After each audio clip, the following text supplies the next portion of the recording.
जय राधा माधव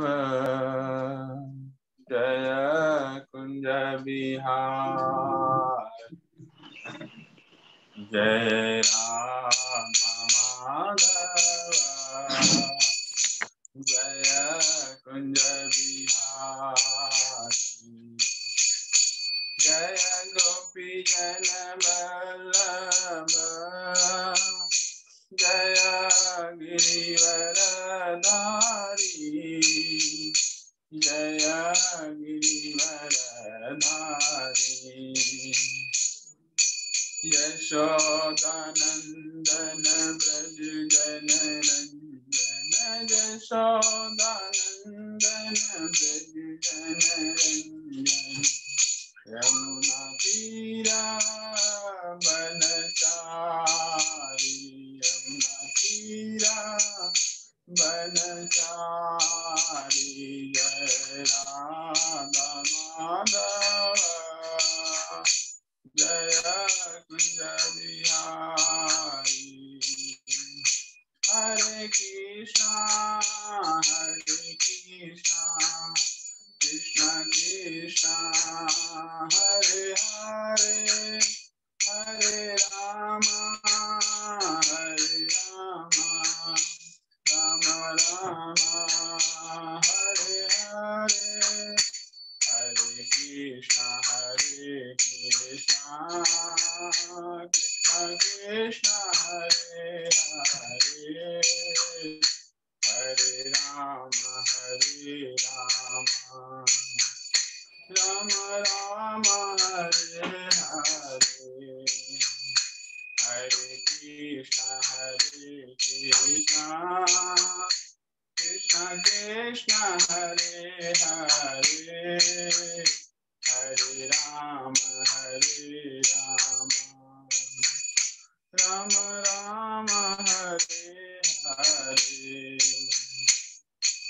गोविंद बोलो हरि गोपाल बोलो। गोविंद बोलो हरि गोपाल बोलो। राधा रमन हरि गोविंद बोलो। राधा रमन हरि गोविंद बोलो। जय राधा दामोदर राधा दामोदर राधे। जय राधा गोपीनाथ राधा गोपीनाथ राधे। जय राधा गोविंद राधा गोविंद राधे। जय राधा मधुसूदन राधा मधुसूदन राधे। जय राधा माधव राधा माधव राधे। जय राधा कुंज बिहारी राधा कुंज बिहारी राधे। जय राधा रस बिहारी राधा रस बिहारी राधे। जय राधा मदन मोहन राधा मदन मोहन राधे।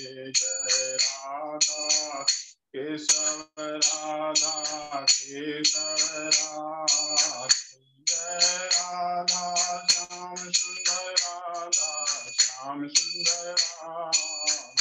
जय जगन्नाथ जय जगन्नाथ बलदेवा जय सुभद्रा जय गौरनिताय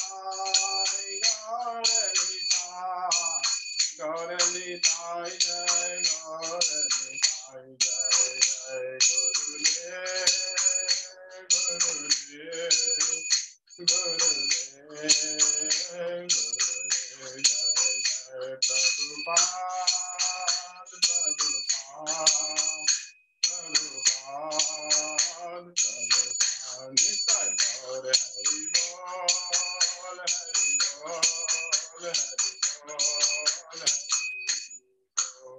गौर प्रमानंदे हरि हरि हरि बोल। सब वैष्णव के चरणम दंडवत प्रणाम। हरि बोल हरि बोल। कृष्णा बहुत बहुत धन्यवाद रंजीत बाबू को और सभी भक्तों को बहुत धन्यवाद बहुत सुंदर कीर्तन के लिए। अभी हम लोग मंगलाचरण करते हैं। ओम अज्ञानतिमिरान्धस्य ज्ञानाञ्जनशलाकया चक्षुरुन्मीलितं येन तस्मै श्रीगुरुवे नमः। श्रीचैतन्यमनोभीष्टं स्थापितं येन भूतले स्वयं रूप कदा मह्यं ददाति स्वपदान्तिकम्। वन्देऽहं श्रीगुरु श्रीयुतपदकमलं श्रीगुरु वैष्णवांश्च च श्रीरूपं साग्रजातं सहगना रघुनाथं वितं तं सजीवम् स्वाद्वैतं सावभूतं परिजं सहितं कृष्ण चैतन्य देवं श्री राधा कृष्ण पादान सहगना ललिता श्री विशाखा वितांत च। नमः ओम विष्णुपादाय कृष्ण प्रेष्ठाय भूतले श्रीमते भक्ति वेदांत स्वामिन इति नामने। नमस्ते सरस्वती देवे गौरवाणी प्रचारिणे निर्विशेषा शून्यवादी पाश्चात्य देश तारिणे।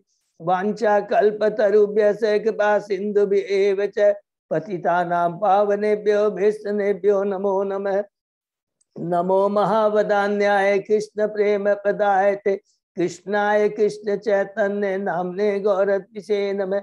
हे कृष्ण करुणा सिंधु दीन बंधु जगतपते गोपेश गोपिका कांत राधा कांत नमस्तुते। तप्त कांचन गौरांगी राधे वृंदावनेश्वरी विष्णुसुते देवी प्रणमामि हरिप्रिये। नीलांचल निवासाय नित्याय परमात्मने बलभद्र सुभद्रायां जगन्नाथाय ते नमः। जय श्री कृष्ण चैतन्य प्रभु नित्यानंद श्री अद्वैत गदाधर श्रीवासादि गौर भक्त वृंद। मुखम करोति वाचालम पंगुलंगे गिरिं यत्कृपातमहं वन्दे श्री गुरुमदीनतारिणं परमानंद माधवम श्री चैतन्य ईश्वरम। हरे कृष्णा कृष्ण कृष्ण हरे हरे हरे राम राम राम हरे। श्री श्री मंगलाचरण की जय। शिला प्रभुपाद की जय। हरे कृष्णा। आज के इस भागवतम चर्चा में सभी भक्तों का हार्दिक स्वागत है। मैं सभी भक्तों के चरणों में अपना दंडवत प्रणाम करता हूँ। हम भगवान श्री कृष्ण गुरु आचार्य साधु सीनियर डिवोटीज की कृपा से श्रीमद् भागवतम की हम लोग मिलकर के चर्चा कर पा रहे हैं। अभी हम लोग कैंटो 3 के 5वें अध्याय की समाप्ति की तरफ हैं और उसके पहले हमने जो 4 अध्याय पढ़े हैं, जो चर्चा किया है, उसको हम लोग एक बार दोहराते हैं, पुनरावृत्ति करते हैं। प्रथम अध्याय विदुर जी के प्रश्न है। वो प्रश्न किससे है? उद्धव जी से। मैत्र मुनि से मिलने के पहले विदुर जी उद्धव जी से मिलते हैं और जब तीर्थ यात्रा करके आते हैं उस समय वो उद्धव जी से प्रश्न करते हैं और उद्धव जी से अलग अलग मथुरा वृंदावन द्वारका जितने भी भगवान की लीलाएं हैं, भक्त है, उनके बारे में चर्चा होती है। और विदुर जी तीर्थ यात्रा में क्यों गए थे वो भी सब कुछ याद है, क्योंकि जब हस्तिनापुर में थे किस प्रकार वो अपमानित किए गए थे दुर्योधन के द्वारा। और बहुत सुंदर वर्णन हुआ। धृतराष्ट्र और दुर्योधन सब लोग क्या है, पूरे आध्यात्मिक दृष्टि से अंधे थे और इसलिए विदुर जी भगवान की इच्छा के अनुसार जाते हैं, तीर्थ यात्रा से वापस आते हैं। उद्धव जी से वो कहाँ पर मिलते हैं?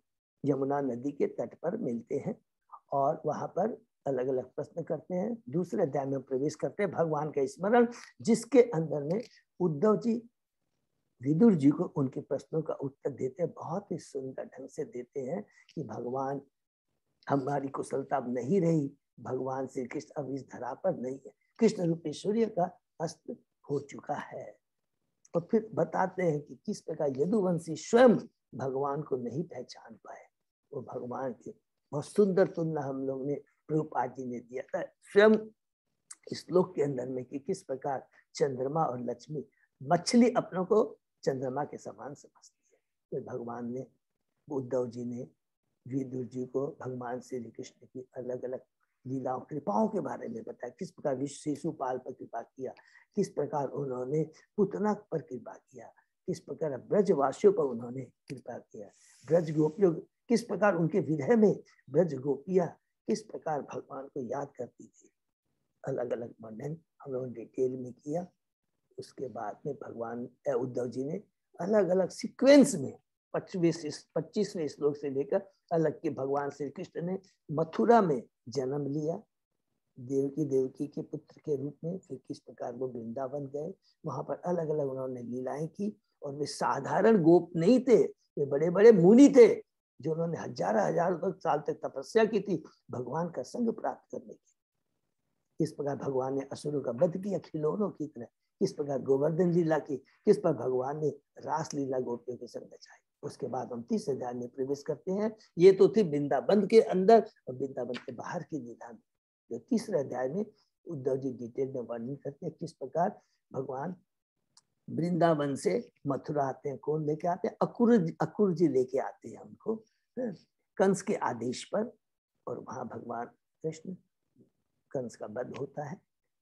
सांदीपनि महर्षि से दीक्षा शिक्षा लेते हैं और गुरु दक्षिणा का रूप में उनके पुत्र मृत पुत्र को यमराज से वापस ला करके देते हैं। फिर अलग अलग भक्तों पर जैसे मुचकुंदा के ऊपर भीम के ऊपर कृपा किया, जरासंध को कालरायो उनको मरवा करके फिर किस प्रकार उन्होंने कुरुक्षेत्र के युद्ध में अर्जुन को श्रेय प्रदान किया, धृतराष्ट्र को सिंहासन पर बैठाया, उनसे अश्वमेध यज्ञ करवाए। और उसके बाद में अंत में वो अपनी चिंता करते हैं किस प्रकार अब मुझे मेरा सारा कार्य पूरा हो गया, ब्रह्मा जी ने जिस उद्देश्य के लिए मुझे भेजा था वो कार्य पूरा हो गया, अब मुझे यहाँ से जाना चाहिए, यहाँ से पलायन करना चाहिए। तो वहां पर भगवान किस प्रकार द्वारका के जो उनके 2 तरह के भक्त परम जो कि शाश्वत गोलोक धाम से आए थे और जो देवलोक से आए थे, उन लोगों को किस प्रकार यहाँ से पलायन करते हैं मूसल लीला के माध्यम से। और उसके बाद में भगवान सरस्वती नदी में जाकर के वहां पर बैठ जाते हैं। 4थे अध्याय में उस प्रकार वहीं पर उद्धव जी भी क्या है पहुंच जाते हैं और साथ ही साथ मैत्री मुनि भी वहां पहुंच जाते हैं। और भगवान श्री कृष्ण की कृपा कहते हैं कि हे उद्धव तुम्हारा ये अंतिम जन्म है, तुमने इच्छा की थी मेरी संगति की आज तुम्हें प्राप्त हुई है और ये तुम्हारा अंतिम जन्म है। लेकिन और मैं तुम्हें जो भागवतम मैंने ब्रह्मा जी को सुनाई थी उस और जो गीता अर्जुन को सुनाई उससे भी ऊंचा ज्ञान मैं तुम्हें दूंगा। ये उद्धव गीता के नाम से फेमस है। 11 कैंटो में हम जाएंगे, सबसे ज्यादा 23 अध्याय उद्धव गीता को हम लोग पढ़ेंगे, बहुत सुंदर पावरफुल है। भगवान उनको कहते हैं, उद्धव जी भगवान की गुणगान करते हैं, ग्लोरिफिकेशन करते हैं, आपकी विरोधी लीलाएं, अरे ये सब कुछ बात छोड़ आप मुझसे परामर्श करते थे, वो सब कर करके उद्धव जी याद करते हैं। ये सारी बातें किसको बता रहे हैं? विदुर को बता रहे हैं। अब मैं अकेलापन महसूस कर रहा हूँ, उधर विदुर जी भी बहुत दुखी होते हैं जब पता लगता है भगवान श्री कृष्ण धरा पर नहीं रहे। और उसके बाद में उनके जितने भी सगे संबंधी उनको अपना गुरु बनाना चाहते हैं विदुर जी। किनको? उद्धव जी। उद्धव जी मना कर देते हैं कि मर्यादा क्रम की नहीं, मैं तो आपसे बहुत जूनियर हूँ, मेरे आपके बराबर समकालीन जो है मैत्री मुनि है जो कि हरिद्वार में गंगा नदी के तट पर रहते हैं, आप वहां जाइए। और उसके पहले फिर परीक्षित महाराज सुखदेव गोस्वामी से पूछते हैं कि भगवान ने केवल उद्धव को ही क्यों रखा इस जगत में। जाने के पहले जिसका हमने डिस्कस किया, भगवान की इच्छा थी कि उद्धव मेरे परम भक्त है, एकमात्र तुम ही अधिकारी हो, यू आर एलिजिबल, जो मेरी जो नाम का जो मेरी जो शिक्षा जो मैंने तुमको दी है वो दूसरों को स्पेशली बद्रिकाश्रम के जो मुनि उनको तुम दे सकते हो।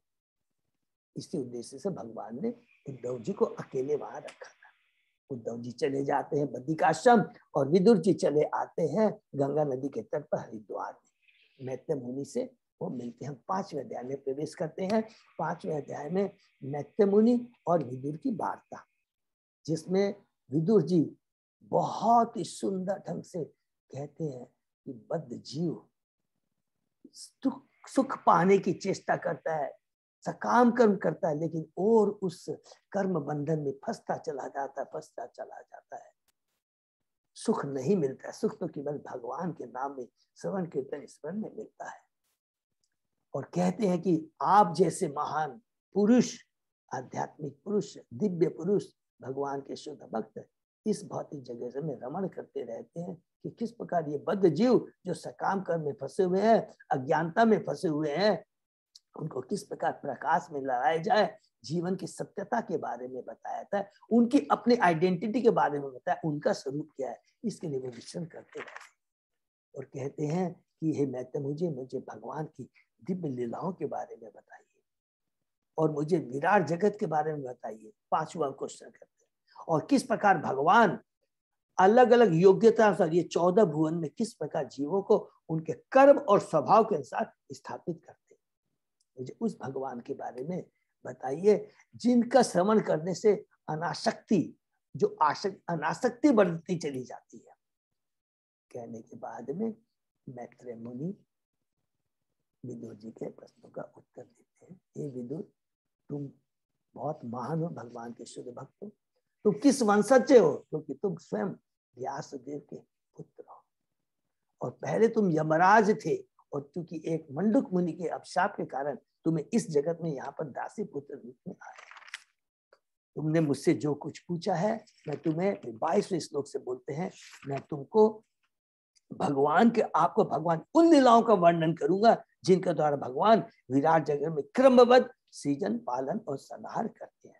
शुरू करते हैं यहाँ से उत्तर देना। 24वें श्लोक पहला बोलते हैं कि चतुर्श्लोकी भागवतम, देखिए एकदम सीक्वेंस को हम लोग थोड़ा याद रखेंगे। पहला उत्तर देते हैं कि चतुर्श्लोकी भागवतम का पहला, कि भगवान इस सृष्टि के पहले भी थे। भौतिक जगत नहीं था, लेकिन भगवान का शाश्वत आध्यात्मिक जगत था। लेकिन भगवान ने इस भौतिक जगत को किस लिए किया? बद्ध जीवों को कल्याण करने के लिए किया।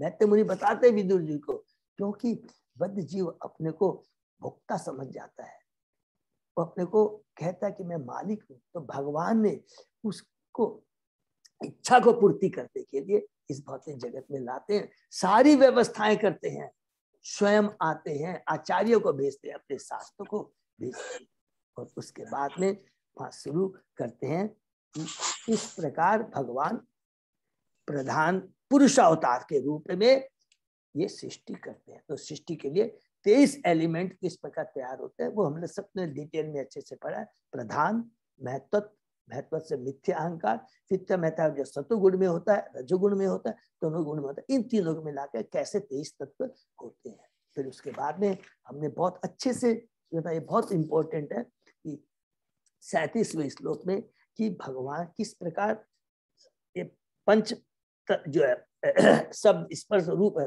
पंच तन मात्रा सब स्पर्श रूप रसगंध की किस प्रकार रूप होती है, पहले सूक्ष्म और फिर स्थिर, ये सबको क्लियर समझ में आ गया। इसके करने के बाद में अब देवता जो कि भगवान के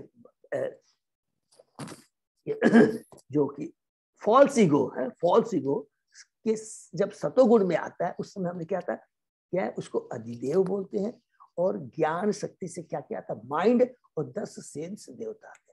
वही जो सेंस देवता अब भगवान की स्तुति करते हैं।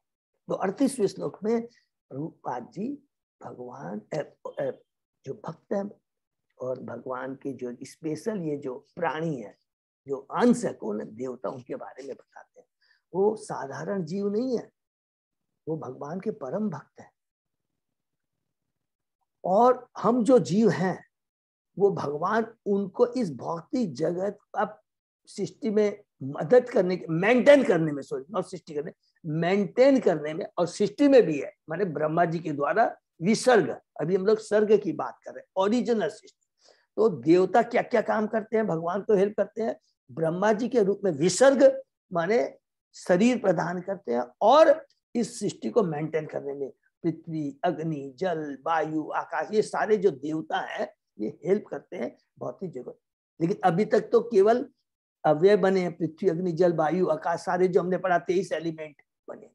तो उसमें से ये 10 देवता जो मूर्ति रूप में है वो भगवान से प्रार्थना करते हैं। ये बहुत इंपॉर्टेंट प्रार्थना है। इसलिए कहा था कि प्रभुपाद जी ने 38वें श्लोक में, प्लीज ये बहुत इंपॉर्टेंट पॉइंट है, मैं इतना श्लोक के अंदर ग्लोरीफाई कर रहा हूँ देवताओं को, लेकिन कृपा करके देवताओं की पोजीशन लिमिटेशन को भी समझिएगा। वो शुद्ध भक्त हैं ठीक है, लेकिन वो भगवान नहीं है, वो भी मेरे अंश है, उनका भी भौतिक शरीर ही होता है, लेकिन उनको स्पेशल शक्ति प्राप्त, इसलिए हमको उनका रेस्पेक्ट करना चाहिए, पूजा करने के लिए नहीं कहा गया। ये बहुत इंपॉर्टेंट पॉइंट है। कई लोग घबरा जाते हैं, अरे हम लोग इसकी पूजा कर रहे हैं छोड़ देंगे। कोई बात नहीं, अगर मन में थोड़ा सा कंफ्यूजन भी है तो कोई बात नहीं, लेकिन याद रखेंगे भगवान के आदेश को नहीं भूलेंगे। देवता को जब चाहते हैं, जब हम भगवान कृष्ण की पूजा करते हैं तो देवता बहुत खुश हो जाते हैं, चाहे वो शिव हो या ब्रह्मा हो, सब लोग बहुत खुश हो जाते हैं। अरे मेरी बॉस की पूजा कर रहा है, अब मेरी पूजा मत करो, मुझे शर्मिंदा मत करो। ये सच बात है। तो ये कर करके बताते हैं। 38वें श्लोक बहुत प्रभुपाद ने, फिर 39वें श्लोक से 43वें श्लोक में हम लोगों ने बहुत सुंदर ढंग से पढ़ा कि किस प्रकार देवता भगवान के चरणों को ग्लोरीफाई करते हैं। कि आपके चरण का पहला क्या है, छाते के समान है। जिस प्रकार छाते के संरक्षण में नीचे आकर के हम बरसात से बच जाते हैं, उसी प्रकार भगवान के चरण रूपी छाते के आश्रय में आकर इस भौतिक जगत के जितने भी कष्ट रूपी बरसात है उससे हम लोग मुक्ति प्राप्त कर सकते हैं। उसके बाद में कहते हैं दूसरे श्लोक में कि आपके जो चरण है वो ज्ञान से पूर्ण है, और ज्ञान से पूर्ण होने से अज्ञान रूपी सारा अंधकार को हटाने का भार आप खुद लेते हैं। उसके बाद में नेक्स्ट श्लोक में कहते हैं आप समस्त तीर्थ स्थानों के आश्रय हैं। तो याद है ना, बहुत तीर्थ स्थान में कितना सुंदर वर्णन किया था। भगवान को वृक्ष के रूप में है, मुख उनके क्या है, वो भगवद गीता है, और जो चरण है गंगा उनसे निकली है, जिसके गंगा जल में स्नान करके लोग पवित्र हो जाते हैं। और मुख्य रूपी जो उनके शास्त्र है भगवद गीता को सुन कर करके हम अपने ज्ञान रूपी अज्ञान रूपी अंधकार को हटा करके ज्ञान में आ जाते हैं। और वो कौन कार्य करते हैं, वो कार्य कौन करते हैं, परमहंस जो होते हैं बड़े बड़े, जिनके गाइडेंस में हमें सुनना चाहिए। उसके बाद में हमने पढ़ा कि हे भगवान आपके चरण के विषय में सुनने से, स्मरण करने से क्या होता है, वैराग्य उत्पन्न होता है। और वैराग्य उत्पन्न होने से क्या हो जाता है, मन शांत हो जाता है, विचलित नहीं होता। वैराग्य का मतलब जो भौतिक आसक्ति है वो खत्म हो जाती है, तो हमारा जो विचलितपना है वो खत्म हो जाता है। बहुत इंपॉर्टेंट श्लोक है। जितना ज्यादा भगवान के भक्तों से सुनेंगे तो हमारे में वैराग्य उत्पन्न होता है। आज हम लोग जितने लोग भी स्टडी कर रहे हैं, शर्म की बात नहीं है, स्वीकार करेंगे कुछ ना कुछ तो परिवर्तन आया ही है। पहले जो अटैचमेंट था, छोटी छोटी बात में हम लोग डिस्टर्ब हो जाते थे, अरे मेरा ये चला, फिर तुरंत याद आता है गीता का, भागवतम का, भगवान का आदेश, अरे झूठी आसक्ति है। एक पहली चीज तो ये है। और दूसरी इंपॉर्टेंट चीज क्या है, जो सबसे इंपॉर्टेंट, ये तेरे हाथ में नहीं है। ये जीव जो कुछ भी हो रहा है मेरी इच्छा से, मेरे आदेश से ही हो रहा है, तू घबरा मत। ये तुम्हारे हमारे प्रारब्ध का है, प्रारब्ध के चलते ये उतार चढ़ाव आता रहता है, लेकिन तेरी भक्ति को मैं ध्यान दे रहा हूँ। इस उतार चढ़ाव से चिंता मत कर, मैं तेरे साथ में हूँ। तू अनाथ नहीं, तू नाथ है। ये बहुत इंपॉर्टेंट है। उसके बाद में कहते हैं कि भगवान जो सृजन पालन संहार करते हैं, गुणा अवतार के रूप में होते हैं, उनके चरण कल सदैव स्मृति, माने जैसे हम चरण कल का ध्यान रखते हैं तो उनकी स्मृति बनी रहती है। और स्मृति बनने से क्या होता है, हम अभय दान हो, माने भय रहित हो जाते हैं, हमारे में कॉन्फिडेंस आ जाता है, साहस आ जाता है। इसके बाद में कल हम लोगों ने जो पढ़ा था, ये पढ़ा था भगवान के चरण के बारे में। उसके बाद में 44 श्लोक से कल हम लोगों ने 47 तक क्या पढ़ा कि कौन क्वालिफाइड है भगवान की भक्ति करने के लिए और कौन क्वालिफाइड नहीं है। तो यहाँ पर देवता कहते हैं, हे प्रभु, जो लोग मेरा तथा मैं के विचार में बंधे हुए आपके चरण को उनका दर्शन नहीं कर पाते। जीवन का उद्देश्य है शरीर के दोनों सूक्ष्म एवं स्थूल शरीर को भौतिक बंधन से छुटकारा पाना। क्योंकि हमारा जो शरीर है, दो चीज हमको बांध देता है, सूक्ष्म शरीर भी और ये भौतिक शरीर, ऐसी स्थूल शरीर भी, सॉरी भौतिक दोनों ही है। सूक्ष्म शरीर भी भौतिक है, सब याद रखेंगे, सबको मालूम है। और ये स्थूल शरीर भी भौतिक है, दोनों बात भौतिक। मन बुद्धि अहंकार सूक्ष्म शरीर है, भौतिक शरीर है, और पृथ्वी अग्नि जल वायु आकाश से ये बना हुआ ये स्थूल शरीर है। इन दोनों के प्रति जो आसक्ति है, इसको काटना बहुत जरूरी है। लेकिन जिसको मेरा ये शरीर है, मेरा माइंड से वो सोचता रहता है केवल भौतिक चीजों को प्राप्त करने के लिए, वो कभी भी भगवान के चरण, भगवान को नहीं समझ सकते, भगवान के चरण कमलों का दर्शन नहीं कर सकते। इस कलयुग में एकमात्र किस कथा सुनने से पारिवारिक आसक्ति एवं जीवन में स्थायी स्वतंत्रता प्राप्त हो सकती है। ये बहुत इंपॉर्टेंट वर्ड था, जीवन में स्थायी स्वतंत्रता। इसका मतलब सबको समझ में आ गया होगा। स्थायी स्वतंत्रता का मतलब हुआ ये भौतिक जगत में जो उतार चढ़ाव आता है ना, थोड़ा सा विचलन होने से, धीरे धीरे भगवान के नाम स्मरण कीर्तन से ये जो आसक्ति है खत्म हो जाती है और वो स्थायी हो जाता है, स्वतंत्र रूप से स्थायी हो जाता है। फिर वो विचलित नहीं होता है, स्वरूप सिद्ध व्यक्ति बन जाता है, धीर पुरुष बन जाता है, वैरागी बन जाता है। तो उसको कोई भी परिवर्तन, क्योंकि उसको मालूम है क्या चीज, मेरे हाथ में ये चीज नहीं है, और उसको स्वीकार करना चाहिए हम लोगों को कि ये मेरे प्रारब्ध का फल है। कष्ट की बात कर रहा हूं, और अगर धन ऐश्वर्य यश में तो हमको उछलना नहीं चाहिए, घमंडी नहीं होना चाहिए। ये भी पुण्य कर्म का फल है, लेकिन इस पुण्य कर्म और इस पाप कर्म से जो भी हमको भोगना पड़ रहा है, ये हमको भक्ति में अड़चन नहीं ला सकता है। भक्ति सदैव अलग है, हमको भक्ति नहीं छोड़नी कभी भी, इतना भी आइए, बहुत इंपॉर्टेंट हमारी, ठीक है ना। फिर कहते हैं, हे परमेश्वर, वे अपराधी जन जिनकी अंतर्दृष्टि बाह्य भौतिकतावादी कार्यकलापों से अत्यधिक प्रभावित हो चुकी है, वे आपके चरण कमलों का दर्शन नहीं करते। तो अपराधी कौन है? पाखंडी जन जो है, जो मिसगाइड करते हैं बेचारे जो साधारण लोगों को। तीन तरह के लोग हो गए, एक तो भगवान की भक्ति में है, दूसरे हैं जो बेचारे अनजाने में है, अभी उनको बारे भक्ति के बारे में मालूम नहीं है, कार्य किया, और तीसरे हैं पाखंडी जन, इंटेलिजेंट बहुत होते हैं लेकिन अपने इंटेलिजेंस का दुरुपयोग करते हैं और भक्तों को भी डिस्टर्ब करने की चेष्टा करते हैं। अरे ये क्या झोला लेके घूम रहा है, ये क्या कर रहा है, जीवन को भोग नहीं रहा है। और जो बेचारे, तो भक्त लोग जल्दी चक्कर में नहीं आते प्रभुपाद जी की कृपा से, क्योंकि प्रभुपाद जी इतना सेना तैयार कर दी है, इतने शास्त्र तैयार कर दिया, तो भक्त विचलित नहीं होता है। लेकिन जो भक्ति में नहीं है वो बेचारे विचलित हो जाते हैं, उनको मिसगाइड करने का वो लोग चेष्टा करते हैं। तो इसका फिर कहते हैं, हे प्रभु, आपके शुद्ध भक्त अपनी भक्ति से वैराग्य तथा ज्ञान के संपूर्ण अर्थ को समझ लेते हैं और आपकी कथाओं के अमृत को पी करके आध्यात्मिक आस में वैकुंठ लोक को प्राप्त करते हैं। हरि बोल। तो यहाँ प्रभुपाद जी बहुत अच्छा चीज बताया, जो निर्विशेषवादी होते हैं स्पेशली, वो बहुत मेहनत करते हैं, लेकिन अल्टीमेटली उनको कौन सा डेस्टिनेशन मिलता है? ब्रह्म ज्योति ही मिलती है, ब्रह्मानंद मिलता है, भक्ति आनंद नहीं मिलता है। ब्रह्मानंद का मतलब कि भौतिक जगत से तो छुटकारा पा लिए, ठीक है, लेकिन वो जो आनंद भक्तों को मिलता है, कैसे?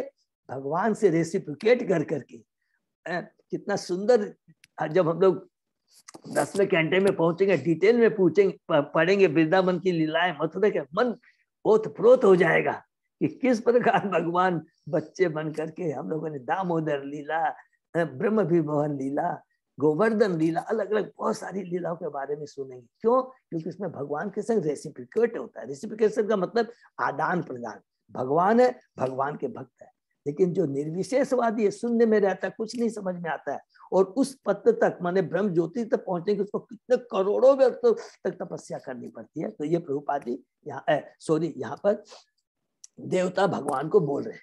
फिर उसके बाद में, हे प्रभु, प्रकृति के 3 गुणों के प्रभाव के कारण हम बार बार जन्म लेते हैं, इसलिए हम अपने कर्म से पृथक यहाँ पर आकर के, अभी तक 2 श्लोक में बताया कि कौन क्वालिफाइड है, कौन, यहाँ पर आकर के अब ये बोलते हैं, ये बहुत इंपॉर्टेंट श्लोक है 48, कोऑपरेशन के बारे में बता रहे कि हमारे पास सारी योग्यताएं हैं, कोई इंटेलिजेंट है, कोई हाथ में कला में पुण्य, अलग अलग कलाओं में पुण्य है, हम पृथ्वी, अग्नि, जल, वायु सब आकाश है, लेकिन हम कुछ नहीं कर पाते हैं जब तक कि हमारे में कोऑपरेशन नहीं हो, और जब तक हम लोग मिलकर कार्य नहीं करेंगे। आलू, भिंडी, गाजर सब कुछ है, बेस्ट क्वालिटी की है, सब कुछ है, लेकिन जब तक मिक्स नहीं होगी तो सब्जी कहाँ से बनेगी? तो उसको मिक्स करने की जो शक्ति है वो हमें प्रदान कीजिए, वो आप ही कर सकते हैं। तो यहाँ पर देखिए कितनी बड़ी बात लिख रहा है कि हम जीव और देवताओं की पोजीशन क्या है कि cooperation is a must. Ability, काम करने की एबिलिटी, कैपेसिटी, डायरेक्शन, ज्ञान, ये सारी चीजें भगवान से ही आती है हमारे पास में, लेकिन इसको किस प्रकार कोऑपरेट होकर एक दूसरे करे, ये देवता खुद यहाँ पर हमको एक शिक्षा देते हैं अपनी स्तुति के माध्यम से। उसके बाद में लास्ट हमने कल पढ़ा 49 श्लोक में, वो कहते हैं कि आप हमें वो शक्ति दीजिए जिससे मिल कर करके हम आपको इस भौतिक जगत में जो आप चाहते हैं, इस भौतिक जगत को क्रिएट कर कर करके इसको संचालन में हेल्प कर सके। तो जब आप हमको मदद करेंगे, हमको गाइड करेंगे, बुद्धि देंगे, पोटेंसी देंगे, ज्ञान देंगे, तब हम लोग सब मिलकर कोऑपरेट कर करके कार्य करेंगे। क्योंकि जब ये सारे एलिमेंट मिलते हैं तभी तो सृष्टि होती है ना। फिर इसके आगे समझ में सबको आ गया होगा, ये बहुत इंपॉर्टेंट है। सारे इसके लिए भगवान ही शक्ति प्रदान करते हैं, या आप हमें बुद्धि ज्ञान दीजिए, शक्ति दीजिए, जिसे हम मिलकर करके फिर जो सृष्टि करे। और जो पृथ्वी अग्नि जल वायु, हमेशा याद रखेंगे, पृथ्वी से अपने आप अन्न नहीं उपजता, ये बहुत डीप बातें हैं। उसमें जल की भी आवश्यकता पड़ती है, रोशनी की भी आवश्यकता है, तभी अन्न पैदा होता है। कोई एक अकेला कोई काम नहीं कर सकता, ये बहुत बड़ा दिव्य ज्ञान है। और यही प्रार्थना करते हैं देवता लोग। तो अब जैसे है पृथ्वी आपने दी है, उसमें जल पड़ेगा, रोशनी पड़ेगी, तभी तो अन्न उपजेंगे। और उस अन्न को हम आपको ऑफर, फर्स्ट पहले आपको ऑफर करेंगे, तब उसका बचा हुआ प्रसाद हम खाएं। तो एक एक शिक्षा पूरी डीप यहाँ पर 40 और यही थोड़े 2 श्लोक में बाकी में और भगवान देंगे जो आज हम लोग पढ़ेंगे। ओम नमो भगवते वासुदेवाय। ओम नमो भगवते वासुदेवाय। ओम नमो भगवते वासुदेवाय। नारायण नमस्कृत्य नरं चैव नरोत्तमं देवी सरस्वती व्यासं ततो जयम् उदीरये। नष्ट प्रायेषु अभद्रेषु नित्यं भागवत सेवया भगवती उत्तम श्लोके भक्ति भवति नैष्ठिकी। आराधयो भगवान ब्रजेश तनय ततधाम वृंदावनम रमया काचिदुपासना व्रजवधु वर्गेण्य कल्पिता। श्रीमद्भागवतम प्रमाणम अम्लम प्रेमा पुमर्तो महान। श्री चैतन्य महाप्रभो मतम इदम तत् आदरो न पर। हरे कृष्ण कृष्ण कृष्ण हरे हरे, हरे राम राम राम हरे हरे।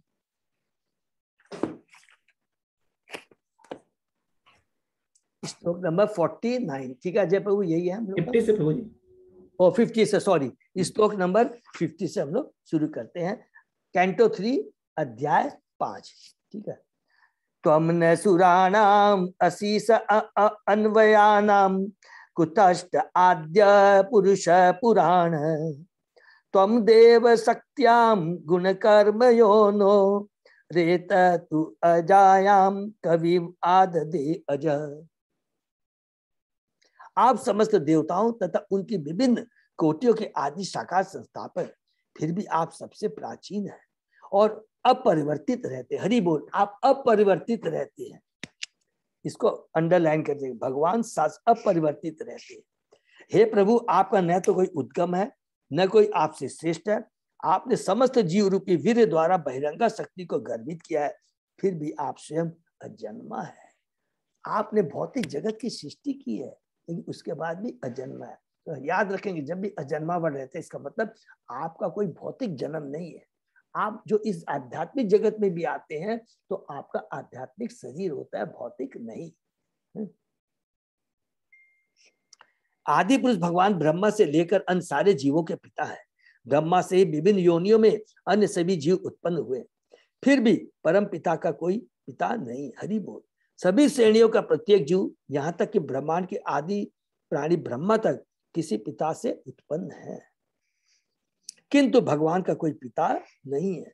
जब वे अपने हेतु की कृपा से इस भौतिक जगत में अवतरित होते हैं तो वे भौतिक जगत के नियमों के अनुसार अपने महान किसी भक्त को अपना पिता बनाते हैं। हरि बोल। ये देखिए कितना सुंदर पॉइंट यहाँ प्रभुपाद जी ने क्लियर किया है। किंतु भगवान होने के कारण अपने पिता का चुनाव करने के लिए वे सदैव स्वतंत्र होते हैं। उदाहरणार्थ, नरसिंहदेव के अवतार में वे एक खंभे से प्रकट हो गए और भगवान श्री राम के अपने अवतार में उनके चरण कमलों के स्पर्श से पत्थर से अहिल्या प्रकट हो गई। वे परमात्मा रूप में प्रत्येक व्यक्ति के संगी भी है, किंतु वे अपरिवर्तित रहते हैं। भौतिक जगत में जीव अपना शरीर बदलता रहता है, किंतु भगवान इस जगत में भी कभी कभी परिवर्तित नहीं है। यही उनका विशेषा अधिकार है। हरि बोल।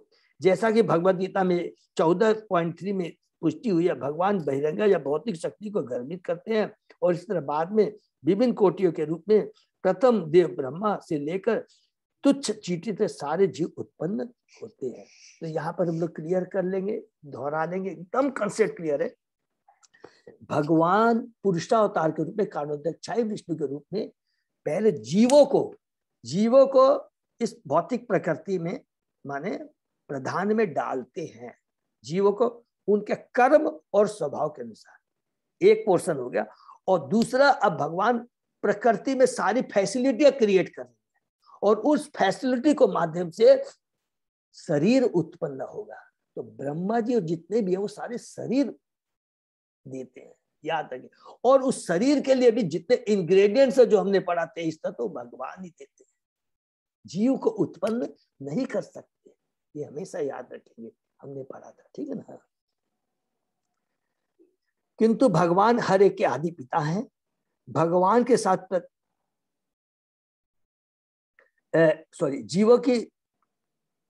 जीवों की प्रथम कोटि ब्रह्म तथा बहिरंगा शक्ति उत्पन्न की जाती है, किंतु भगवान हर एक के आदि पिता है। भगवान के साथ प्रत्येक जीव का संबंध पुत्र पिता के रूप में होता है। और ये कौन सा संबंध होता है? शाश्वत संबंध होता है, याद रखें, टेम्पररी शाश्वत है, समानता का नहीं। कभी कभी प्रेम में पुत्र पिता से बढ़कर होता है, किंतु पिता तथा पुत्र का संबंध शेष तथा अधीनस्थ का होता है। हरि बोल। प्रत्येक जीव चाहे वह कितना ही बड़ा क्यों न हो, यहाँ तक कि ब्रह्मा तथा इंद्र जैसे देवता क्यों न हो, परम पिता का नित्य अधिष्ट सेवक होता है। महत्त्व सिद्धांत प्रकृति के सारे गुणों का जनक स्रोत है, वो अप्रकट होता है जो महत्त्व जो स्टार्टिंग है। सारे जीव भौतिक प्रकृति माता द्वारा प्रदत्त शरीरों के साथ भौतिक जगत में अपने पूर्व कर्म के साथ जन्म लेते हैं। इसको अंडरलाइन कर लेंगे, सारा क्लियर हो जाएगा। सारे जीव भौतिक प्रकृति माता द्वारा प्रदत्त शरीरों के साथ भौतिक जगत में अपने पूर्व कर्मों के साथ जन्म लेते हैं। कर्म, स्वभाव और आत्मा, ये तीनों, और जो मन बुद्धि अहंकार लेके आता है, किसको? हमारा जैसे कर्म और स्वभाव है उसको कौन कैरी करती है? जब हम पहला शरीर छोड़ते हैं, मन बुद्धि और अहंकार हमारे कर्म स्वभाव को लेकर कर करके उसके अनुसार पुरुषावतार के रूप में भगवान हमको प्रेग्नेट करते डालते हैं, और सारे इंग्रेडिएंट को भी भगवान तैयार करते हैं, और उसके माध्यम से हमें शरीर मिलता है। एकदम ये क्लियर, एकदम कंसेप्ट, ठीक है। नेक्स्ट, ततो वयम प्रमुखा यथार्थ वभूविम आत्मन करवाम किमते त्वम न स्वचक्षु परिदेहि शक्तिया देव क्रियार्थे यत अनुग्रहाणाम। हे प्रभु, महत्व से प्रारंभ में उत्पन्न हुए हम सबों को अपना कृपा पूर्वक निर्देश दे कि हम किस तरह से कर्म करें। ये सारे, ये जो है ना पुरुष रूप में, मूर्ति रूप में, मनुष्य मूर्ति रूप में सारे देवता कौन कौन? पृथ्वी, अग्नि, जल, वायु, आकाश, ये सब भगवान से रिक्वेस्ट करते हैं कि कृपा हमें अपना पूर्ण ज्ञान तथा शक्ति प्रदान कीजिए। नॉलेज एंड शक्ति, हम लोग में कोई भी जो कुछ भी सर्वचामहिदि सन्निविष्टो मत स्मृति ज्ञानम पोहनम च, जो कुछ भी हमारे में स्मृति ज्ञान अपोहम आता है, जो कुछ भी भगवान से ही आता है, इसको कभी नहीं भूलेंगे। अभी हम सोचते हैं मैं बहुत इंटेलिजेंट है, मेमोरी बहुत अच्छी है, 1 मिनट में भगवान चाहेंगे तो मेमोरी खत्म हो जाएगी, कुछ नहीं होगा, और कुछ नहीं आता है तो सब याद है। इसीलिए हम लोग क्या होता है, जो मंगलाचरण करते हैं, देखिएगा एक चीज हम लोगों ने मार्च किया होगा, जब भी कोई भगवान के पास जाता है, जब भी कोई जूनियर सीनियर डिवोटीज के पास में जाता है, वो पहले भगवान को, गुरु को और सीनियर डिवोटीज को ग्लोरीफाई करता है। इसीलिए हम लोग मंगलाचरण करते हैं। ये मंगलाचरण बहुत जरूरी है। बिना मंगलाचरण से भगवान की वो भगवान, हम लोग सरेंडर होते हैं कि हम लोग कुछ भी नहीं है, हम ये इतना बड़ा महान शास्त्र पढ़ने जा रहे हैं, तो हमारे में बुद्धि दीजिए कि मैं समझ सकूं, अपने जीवन में, अपने हृदय में उतार सकूं। इसीलिए हम लोग मंगलाचरण करते हैं। तो यही पर देवता कह रहे हैं कि हमें ज्ञान तथा शक्ति प्रदान करे, जिससे हम परिवर्ती सृष्टि के विभिन्न विभागों में आपकी सेवा कर सके। जिससे पहले हम लोग कोऑपरेट कर करके, मिल कर करके जो आप चाहते हैं इस भौतिक जगत में, अन्न उपजाना, सबके अलग अलग कार्य है ना, पृथ्वी, अग्नि, जल, वायु सब एक दूसरे को कॉपरेट करेंगे। अन्न उपजाना है तो समय पर बरसात होनी चाहिए, समय में सूर्य भगवान रोशनी देना चाहिए। चंद्रमा को अलग से रात में अपनी चंद्रमा से ये वनस्पतियों को वो क्या करते हैं, उसमें मिठास प्रदान करते हैं। ये सारे कार्य हम लोग कर सके, कब कर पाएंगे, जब एक दूसरों को कॉपरेशन हो, नंबर 1, और दूसरा आपकी शक्ति प्रदान हो, आपकी कृपा प्रदान हो। अदरवाइज हम लोग कुछ भी नहीं कर सकते। देखिए कितनी बड़ी बात लगता है, इवन ये जो कॉपरेशन है ये कहाँ से आता है, इसमें बुद्धि ज्ञान भगवान ही कर सकते हैं। तो हर चीज में भगवान का हस्तक्षेप जरूरी है। खाली हम कर क्या सकते हैं, यहाँ पर नोट कर लीजिए, पूरा वेद तक पढ़ा हम लोगों ने, केवल हम लोग डिजायर कर सकते हैं। देवता डिजायर कर रहे हैं, हम अपनी अस्वतंत्रता का सदुपयोग कर रहे हैं। और कई देवताओं ने नहीं लिखा, किसी जगह पे नहीं लिखा, पूरे हमने शास्त्र पढ़ लीजिए, कहीं भी किसी भी सीनियर डिपोटी जी ने, किसी देवता ने किसी नहीं कहा है, किसी भक्त ने नहीं कहा है कि हमारे में योग्यता है। केवल हम इच्छा व्यक्त कर सकते हैं और तब भगवान उस इच्छा के अनुसार हमारे को शक्ति, ज्ञान, एबिलिटी, कैपेसिटी, डायरेक्शन प्रदान करते हैं। ठीक है, तात्पर्य भगवान इस भौतिक जगत की सृष्टि करते हैं और भौतिक शक्ति प्रकृति को जीवों में गर्वित करते हैं, जिन्हें भौतिक जगत में कर्म करना है। इन सारे कर्मों के पीछे एक देवी योजना रहती है। ये योजना है उन बद्ध जीवों को इंद्रिय तृप्ति का भोग करने का अवसर प्रदान करना जो उसका भोग करना चाहते हैं। किंतु सृष्टि के पीछे एक दूसरी योजना होती है। हरि बोल, इसको लाइन करेंगे। किंतु सृष्टि के पीछे एक दूसरी योजना होती है, यह है जीवों को यह अनुभव करने में सहायता प्रदान करना कि वे भगवान की दिव्य इंद्रिय तृप्ति के लिए उत्पन्न किए गए। अर्थात भगवान की इंद्रिय तृप्ति के लिए यहाँ पर आए, अपनी तृप्ति। क्यों? बहुत सिंपल चीज है, अगर हम अपनी इंद्रिय तृप्ति को सोचेंगे तो भौतिक जगत में ही रह जाएंगे, लेकिन भगवान को शरण में रखकर भगवान की तुष्टि के लिए आदेश का पालन करेंगे तो भौतिक जगत में रहते हुए भी हम लोग बंधेंगे नहीं। इसीलिए कह रहे हैं प्रभुपाद जी कि भगवान की दिव्य इंद्रिय तृप्ति के लिए उत्पन्न किए गए जीवों को यही स्वाभाविक स्थिति है। भगवान अद्वय है और अपने दिव्य आनंद के लिए अनेक रूपों में विस्तार करते हैं। विष्णु तत्व, जीव तत्व तथा शक्ति तत्व, ये सारे विस्तार अंश एक ही परमेश्वर की विभिन्न शाखाएं। हरि बोल। भगवान श्री कृष्ण एकमात्र शक्तिमान है और बाकी सारी शक्ति है। राधा, हम लोगों ने पढ़ा है, अलादीनी शक्ति राधा रानी है। हम जीव तटस्थ शक्ति है। भगवान बहिरंगा शक्ति क्या है, अंतरंगा शक्ति है, सब कुछ क्या है, भगवान की शक्ति है। और शक्तिमान केवल एक है। हम जीव भी भगवान की कौन सी शक्ति है? पराशक्ति है। प्रकृति क्या है? अपराशक्ति है। सब कुछ शक्ति है। तो शक्ति शक्तिमान के बराबर कैसे हो सकता है, ये हमेशा याद रखना। किंतु कुछ जीव भगवान के प्रभुत्व की नकल में भौतिक प्रवृत्ति पर प्रभुत्व जताना चाहते हैं। शुद्ध जीवों पर ऐसी मनोवृत्तियों ने किस तरह और कब अपना प्रभुत्व जमाया, इसकी विवेचना इस तरह से की जा सकती है कि जीव तत्व को अल्प से स्वतंत्रता प्राप्त है और इस स्वतंत्रता का दुरुपयोग करके कुछ जीव विराट जगत में फंस गए हैं, अतः वे नित्य बद्ध कहलाते हैं। यहाँ पर देखिए प्रभुपाद ने कह दिया हमारे पास जो है केवल अल्प स्वतंत्रता है, वो भी इसमें क्या है, केवल डिजायर करने की। और उसके बाद भी कोई दूसरा हमारे पास स्कोप नहीं। जो अल्प स्वतंत्रता भी है उसमें केवल हम डिजायर कर सकते हैं और कुछ नहीं कर सकते। और उस डिजायर को पूरा करने के लिए भगवान श्री कृष्ण अपने अवतार, पुरुषावतार के माध्यम से, फिर प्रकृति जितने एलिमेंट, उनके माध्यम से हमारी इच्छाओं को पूरी करते हैं, चाहे वो हमारी इच्छा अच्छी है या खराब है। भगवान हमारी अल्प स्वतंत्रता में कभी भी हस्तक्षेप नहीं करते। वैदिक ज्ञान का विस्तार भी नित्य बद्धों को सुधारने का अवसर प्रदान करता है और जो लोग ऐसे दिव्य ज्ञान का लाभ उठाते हैं वे भगवान की दिव्य सेवा करने की लुप्त चेतना को धीरे धीरे पुनः प्राप्त कर लेते हैं। हमारी जो सोई हुई चेतना पुनः जागृत हो जाती है। भगवान के द्वारा प्रदत्त शास्त्रों को गुरु भगवान हमको प्रदान करते हैं, शास्त्र प्रदान करते हैं, सारी बुद्धि प्रदान करते हैं, सब कुछ प्रदान करते हैं। अगर उसका हम लोग सदुपयोग करते हैं, माने अपनी अल्प स्वतंत्र सदुपयोग करते हैं, तो पुनः अपनी गलती का निवारण कर करके भगवान के धाम चले जा सकते हैं। देवताएं बद्ध आत्माएं ही हैं जिन्होंने भगवान के प्रति शुद्ध चेतना को स्वीकार कर रखा है।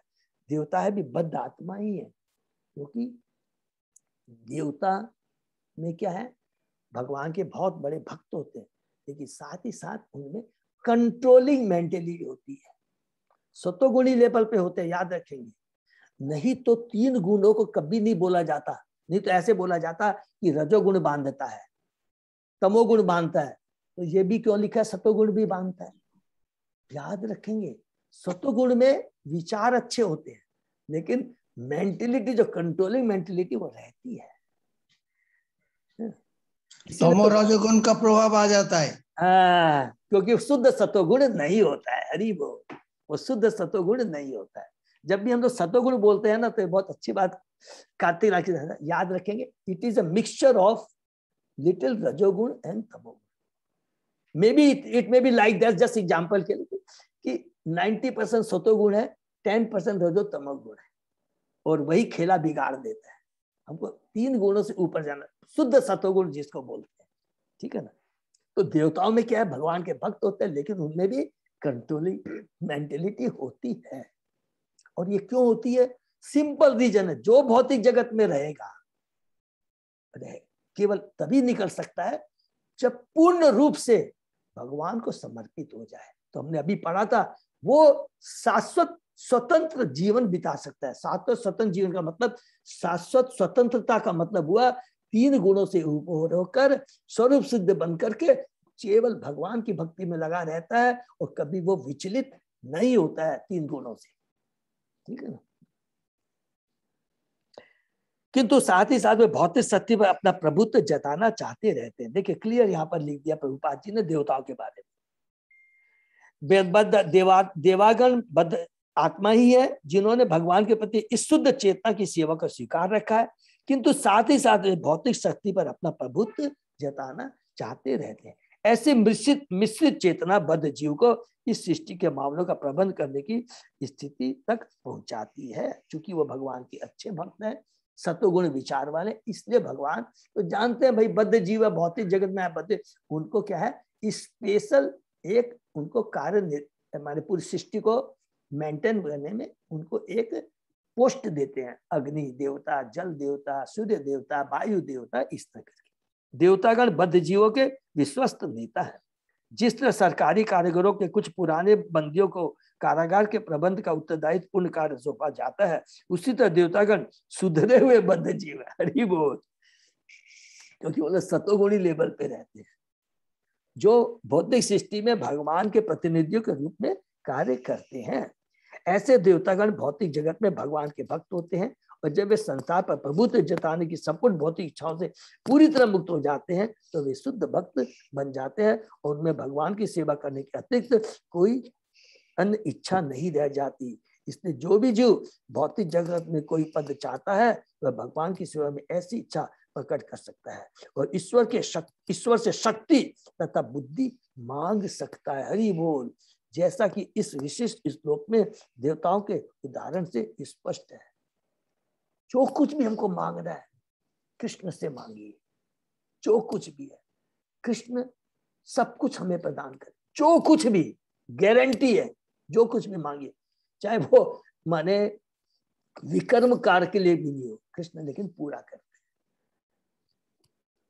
लेकिन भगवान चाहते नहीं है दिल से, गलत काम है। इसे लेकिन चाहते हैं भगवान की जीव ये इस भौतिक जगत से छुटकारा, केवल भगवान यहाँ पर लाते हैं हमको अनुभव कराने के लिए। ये भौतिक जगत दुखालय है। तुम ये जो सारी चीजें सोच रहा, मांग रहा है, चाहे अच्छी हो या बुरी है, सारी भौतिक है, ये बंधन का कारण है। इसीलिए भगवान देखिए प्रभुपाद जी की कृपा से, प्रभात ने चैतन्य महाप्रभु के वाणी को पूरा करने के लिए प्रभुपाद जी का एकमात्र यही उद्देश्य था कि चैतन्य महाप्रभु ने कहा है, जारे देखो तारे को कृष्ण उपदेश, हमारा आज्ञा गुरु हो तारो यही देश। ये देखिए प्रभुपाद जी ने जो कार्य करके चले गए, हम सोच भी नहीं सकते हैं। खाली हम लोग यदि थोड़े भी बुद्धिमान हैं तो हम क्या कर सकते हैं, उनकी इतनी मेहनत का जो फल का हम, और वो जो चाहते हैं कि हम खुद आचार करें और उसके बाद में प्रचार कर करके चैतन्य महाप्रभु और प्रभुपाद जी की इच्छाओं को, आदेश को हम लोग पूरा कर सके, यही हम कर सकते हैं। सब कुछ फैसिलिटी, सब कुछ प्रभुपाद जी ने अरेंज करके दे दिया हम लोग को, खाली हमको डिजायर करना है।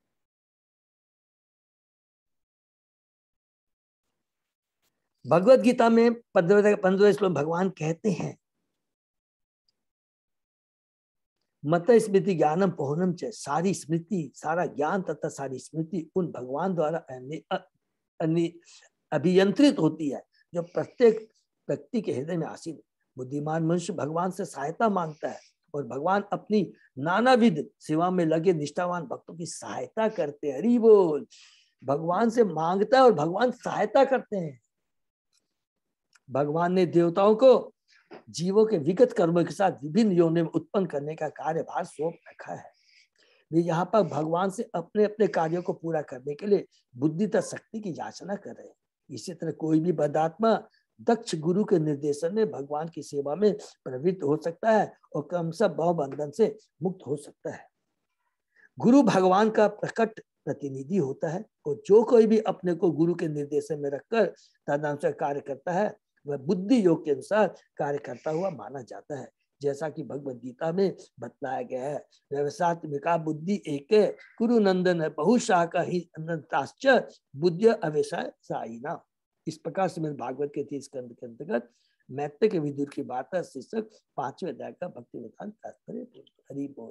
तो यहाँ पर 5वें अध्याय में समाप्त हो रहा है देवताओं की प्रार्थना से कि आपने ये 23 एलिमेंट बना दिए हैं। देखिए अभी सर्ग चल रहा है, 23 एलिमेंट बन गए हैं और कैंटो 2 के 5वें अध्याय में हमने पढ़ा था ना कि किस प्रकार अब ये सारे एलिमेंट आ गए।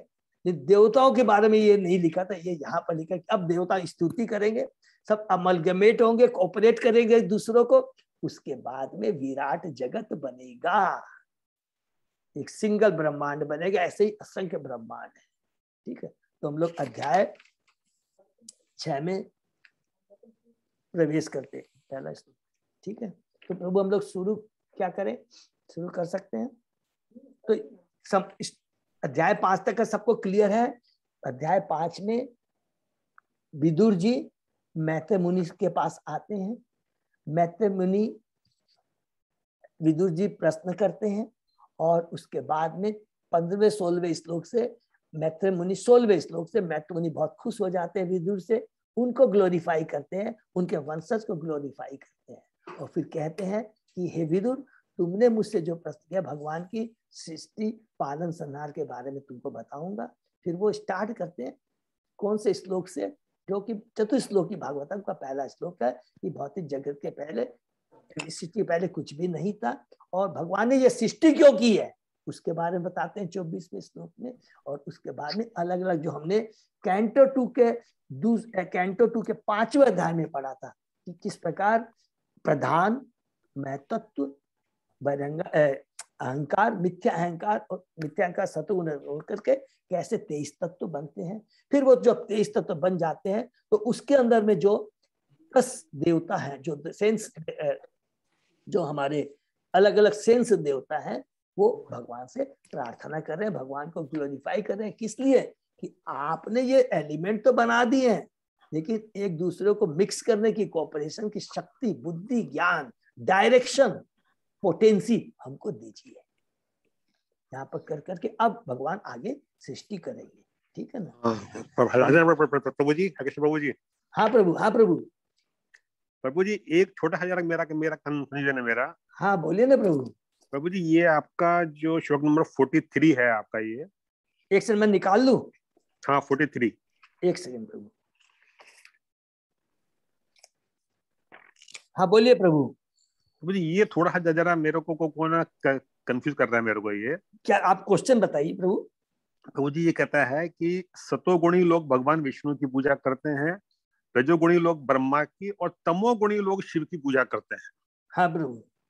तो जी ये तमोगुणी शिव की पूजा, देखिए शिव या जो भी हमारे ये हैं, ये तो मतलब बहुत बड़े हमारे ईश्वर हैं, या हमारे जो भी हैं हमारे हैं देवता हमारे ये। हाँ प्रभु। तो तमोगुण वाले शिव की करते हैं, ये थोड़ा जरा मतलब कंफ्यूज कर रहा है मेरे को ये। प्रभु इसको थोड़ा तत्व को आप समझ लेंगे, थोड़ा सा 2 मिनट में आपको फिर से मैं रिपीट करता हूँ, बहुत ध्यान से सुनेंगे अरुण प्रभु। भगवान, सपोज कीजिए, मैं आपको एक चीज बता रहा हूँ, अभी कोई फेयर में, अभी कोई भी हम लोग प्रोग्राम करते हैं जी तो जो भगवान के भक्त हैं अलग अलग पोस्ट लेते हैं ना। जी कोई तो पोस्ट लेता है कि जूता चप्पल की भी सेवा लेता है ना, जी जी जी हर तरह की सेवा लेता है। कोई एक डंडा लेके खड़ा रहता है कि कोई बाहर से गलत आदमी भी नहीं आ जाए, कुछ भी नहीं जी आ बाबा। जाए। तो याद रखेंगे ये जो रजोगुणी जो बता रहे हैं शिव के बारे में, शिव भगवान को ये एक सेवा दी गई है, ये सेवा दी गई है। शिव भगवान क्या करते, शिव भगवान को कौन सी सेवा दी गई है कि जो इस भौतिक जगत में रजोगुणी है, जो तामसी सॉरी जो तामसी है, तमोगुणी है, जो कि गांजा नशा विकर्म करते हैं, कर्म नहीं विकर्म, उल्टे पुल्टे कर्म काम करते हैं, उनको कंट्रोल करते हैं, उनको इससे पकड़ के रखते हैं जिससे कि वो दूसरे भक्त हैं उनको डिस्टर्ब नहीं कर सके। रजोगुणी है। वाली बात तो ठीक है, वो तो आपने हमको पहले बता रखा है। हाँ प्रभु, हाँ प्रभु। लेकिन यहाँ पर ये कहते हैं कि तमोगुणी लोग शिव की पूजा करते हैं, तो प्रभु जी पूजा तो हम लोग भी करते हैं। अच्छा, अब फिर से आप बहुत समझ गए, सुनिए, बहुत आपका अच्छा बात समझ में आ गया मेरे को, बहुत अच्छा प्रश्न। तमोगुणी शिव की पूजा इसलिए करते हैं कि वो भगवान शिव कहाँ है, अपने शरीर में सारा उस तरह का नाटक करते हैं जो तमोगुणी लोग करते हैं, कि जिससे कि वो उनके पास में आ जाए, मेरे पास में आकर के दूसरे भक्तों को जाकर डिस्टर्ब नहीं करे। सपोज कीजिए, मैं आपको एग्जांपल देता हूं कि एक बढ़िया से एग्जांपल से समझ में आ जाएगा।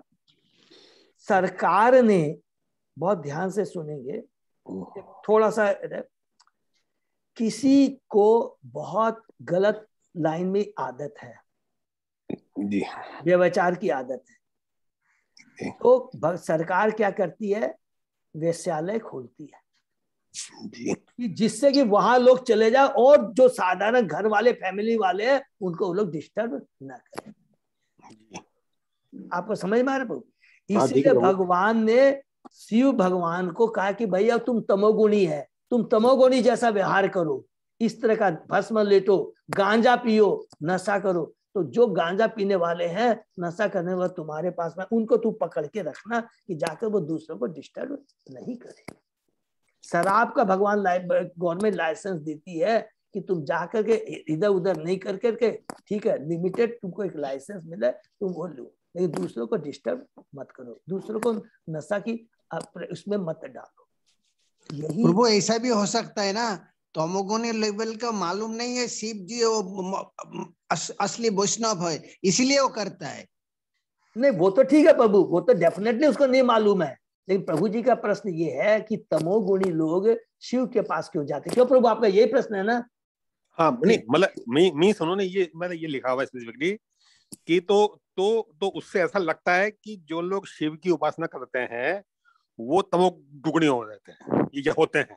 लेकिन शिव के पास ना, दूसरा प्रश्न आपका ये भी था, शिव के जो पास हम लोग भी जाते हैं, भक्त भी जाते हैं शिव के पास, राइट? अरे प्रभु जी, साउथ में तो yes, that is the main question. तो जो लोग, जो जैसे कि हमारे कार्तिक नक्षत्रदास प्रभु ने भी सही कहा, जिन लोगों को, इसीलिए मैं कहता हूँ भगवत गीता इतनी महान है, जो कृष्ण तत्व ज्ञान देती है, शिव की रियल पोजीशन बताते हैं। शिव की रियल पोजीशन क्या है कि वो भगवान के परम भक्त है, और जो भी तो कहलाते हैं शिव जी हैं, शिव जी महान वैष्णव भी कहलाते हैं, महान वैष्णव भी कहलाते हैं। और जो भगवान के जैसे भक्त हैं वो शिव को महान वैष्णव उनकी पूजा करते हैं। और पूजा किस लिए करते हैं? शिव की पूजा हमेशा, जो दो तरह के हैं, कुछ शिव भगवान के पास में धन भी मांगते हैं, ठीक है, और अच्छा पति भी मांगता है, हाँ, अच्छा पति भी मानते हैं। और जब उनके पास जाते हैं शिव के पास में, तो शिव भगवान क्या करते हैं, सबको मालूम है ना। शिव भगवान भी क्या है, भगवान श्री कृष्ण से प्रार्थना करते हैं कि ये मेरा भक्त है, इसको आप अपनी भक्ति प्रदान करो। इसलिए आप देखेंगे कि जो भगवान के शिव भक्त हैं, इस जन्म अगले बार जाके वो कृष्ण भक्ति में आ जाते हैं। तो शिव भगवान का दो कार्य है, जो उनके पास में भक्ति के लिए आता है तो वो बेचारे कहते हैं, अरे मैं तो खुद ही हरि नाम का जप कर रहा हूँ, तो मेरे कृष्ण की सेवा, और उसको ऑटोमेटिक शिव कृष्ण के पास भेज देते हैं, नंबर 1। दूसरा जो आपका प्रश्न है, जो तमोगुणी होते हैं उनको लालच, उनको ललचाते रहते हैं, अच्छा तुमको गांजा चाहिए, अच्छा मेरे पास में आ जाओ, उनको पकड़ के चोटा पकड़ के उनको रखते हैं, जिससे जाकर के दूसरों को डिस्टर्ब नहीं करे। प्रभु ये बात तो मैं समझ गई कि क्या मैं। हाँ प्रभु। अब जैसे साउथ में इतने बड़े मंदिर हैं, या वहां तो पूरे ही शैविक भक्त हैं वहां तो सब। तो हाँ, फिर उनकी पोजीशन क्या है उनकी? मतलब मैं सिर्फ इस पार्टिकुलर इस जो मतलब पैरा है, हाँ, मैं उसमें बोल रहा हूँ मैं। तो फिर उन लोगों की पोजीशन क्या है? उनकी पोजीशन या कि वो सब माने उसके लिए जाते हैं, रजोगुण के लिए, उसके लिए माने भौतिक फल ऐश्वर्य के लिए जाते हैं प्रभु को। देवताओं के पास, देवताओं के फिर से अपने रिपीट करते हैं, अभी लिखा है कि जैसे ब्रह्मा जी है, शिव का है, पोजीशन क्या है? 2 चीज को समझेंगे पहले। शिव जी और ब्रह्मा जी, ब्रह्मा जी भी क्या है, भगवान ने उनको दिया है, पोस्ट दिया है कि वो सृष्टि का पालन करते हैं, और शिव को दिया है तमोगुणी, सृष्टि करते हैं वो पालन नहीं है, सॉरी आई एम सॉरी, सृष्टि करते हैं, और शिव को दिया है कि वो संहार करते हैं। संहार का मतलब क्या हो गया कि इस जो भौतिक जगत को संहार करने में वो मदद करते हैं, है वो भगवान के गुण अवतार। सबसे पहले नंबर 1 है, ये नोट करके रख लेंगे, ये भी बिल्कुल बिल्कुल नंबर 1 है। नंबर 2 है, बहुत ध्यान से सुनेंगे, रोल दिया गया, रोल कि क्या रोल है तुम्हारा, ये करना है। नंबर 2, तो जो तत्व जानता है उनको रोल के बारे में मालूम कि ये भगवान के शुद्ध भक्त है, ब्रह्मा जी भी भगवान के भक्त है, शिव जी भी भगवान के भक्त है, इनको रोल दिया गया है, एक पालन करने, सृष्टि करने का, और दूसरे को संहार करने का। अब तीसरा लेवल पे आइए कि जीव की चेतना को लेके चलिए। जो जीव की जो चेतना है, तमोगुणी जो चेतना है, उसको क्या है, वो देखता है कि मेरे को कौन सपोर्ट कर रहा है गांजा नशा तमोगुण कार्य करने में, तो वो फटक से किसके पास जाता है? शिव जी के पास जाता है, और शिव जी उसको इनकरेज नहीं करते। शिव जी क्या करते हैं, उन तमोगुणी लोगों को कंट्रोल करते, जिससे दूसरों को जाके डिस्टर्ब नहीं कर सकते। चौथा आपका प्रश्न है, तो फिर जो बद्ध जीव हैं, जो रजोगुणी भी हैं, जिन वो भी शिव के पास में क्यों जाते हैं, या ब्रह्मा जी के पास में क्यों जाते हैं? रजोगुणी तो जाते हैं क्योंकि उनको लालच है कि शिव, उन्होंने पढ़ा है कि शिव जी गांजा ये करते हैं, शमशान में रहते हैं, और शमशान की धूली को अपने शरीर पर लगाते हैं, तो उसी वो तमोगुणी वो रहता है। तो क्या शिव जी की वो पोजीशन है क्या? शिव जी की वो चेतना है क्या, जो तत्व से हमको समझ में आता? नहीं, शिव जी महान के बाद भक्त है। जो रजोगुणी है, तो जो तमोगुणी है, उनको अट्रैक्ट करने के लिए, और अट्रैक्ट क्यों करते हैं? जिससे कि वो और भक्तों को डिस्टर्ब नहीं कर सके, उनको पकड़ के रखते हैं। हाँ प्रभु, और एक चीज है, शिव बहुत जल्दी खुश हो जाता है, इसीलिए उसको आशुतोष बोलता है। प्रभु वो तो देखिए, आप देखेंगे बहुत जल्दी खुश हो जाता है, वो एक तो अलग कैरेक्टर। वो तो देखिए ब्रह्मा जी भी, कोई भी आपको देवता को ले लीजिए, बहुत जल्दी खुश हो जाते हैं वो लोग, बिना सोचे समझे वरदान दे देते हैं। वैष्णव खुश ही रहते हैं, वैष्णव दुखी नहीं रहते। नहीं, वो दूसरा एक पॉइंट में चले गए, वैष्णव वो एक अलग हो गया प्रभु, लेकिन वो जल्दी खुशी होता है। केवल भगवान एकमात्र ऐसे हैं, देखिए बहुत तत्व ज्ञान है, 2 मिनट लेंगे।